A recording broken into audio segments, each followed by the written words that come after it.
dans le cas de la procédure pénale, toute personne interrogée ou interpellée a le droit de se faire communiquer la traduction écrite de l'ensemble des pièces essentielles de la procédure. C'est l'un des éléments fondamentaux de la nouvelle directive qui étend le droit à la traduction et à l'interprétation, donnant ainsi l'accès à un procès équitable pour tous les prévenus. Aujourd'hui, en dehors de cette situation de procédure pénale pour laquelle les experts traducteurs sont requis, il est également nécessaire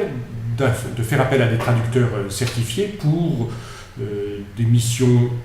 officielles qui nécessitent que la traduction ait valeur légale, par exemple pour des mariages, des divorces, des reconnaissances de paternité ou un certain nombre de procédures ou de démarches administratives qui exigent que la traduction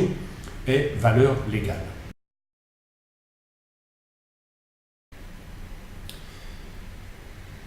L'application de la directive en droit français étend donc la possibilité pour les prévenus d'avoir accès à une traduction gratuite, à la fois pour les interrogatoires, ce qu'on appelle l'interprétation, la traduction orale, et pour la traduction écrite de l'ensemble des pièces de la procédure, les pièces essentielles de la procédure. Donc l'application de cette directive étend le champ de la traduction, donnant ainsi l'accès à un procès équitable pour les prévenus.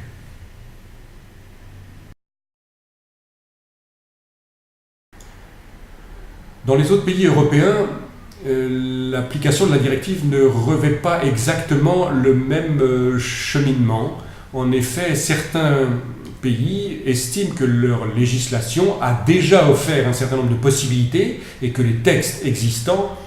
donnent déjà aux prévenus la garantie que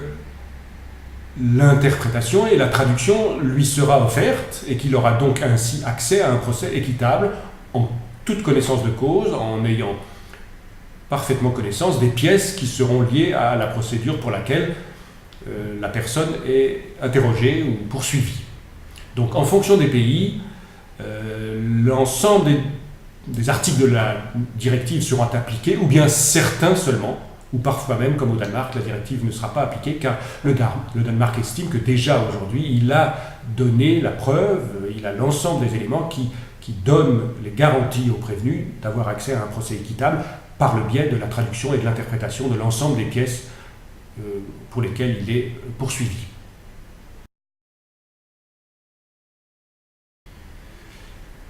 Un traducteur requis par la justice doit bien évidemment être parfaitement indépendant, il doit être impartial, il ne doit pas être lié à l'une ou l'autre des parties, et bien évidemment, il doit avoir les qualités linguistiques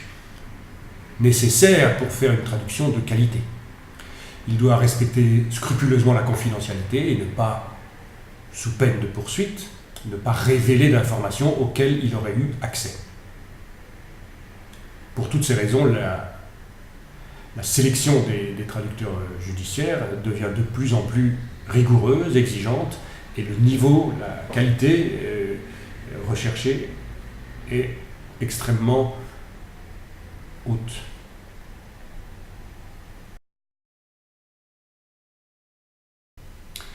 L'un des articles de la nouvelle directive indique qu'un prévenu peut récuser la traduction qui lui est offerte et peut refuser ou récuser l'interprète qui lui a été proposé en estimant que la traduction n'est pas bonne, qu'il ne comprend pas les textes qui lui sont remis.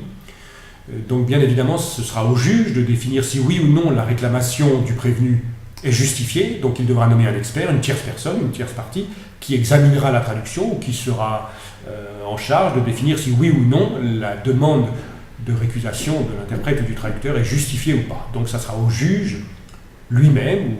de définir ou de nommer quelqu'un qui pourra statuer et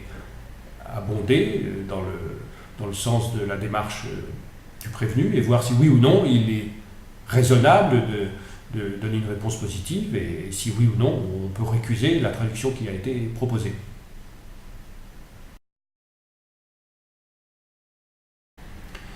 L'application de cette directive va entraîner une augmentation des textes à traduire et parfois même, pour une même procédure un nombre très important de documents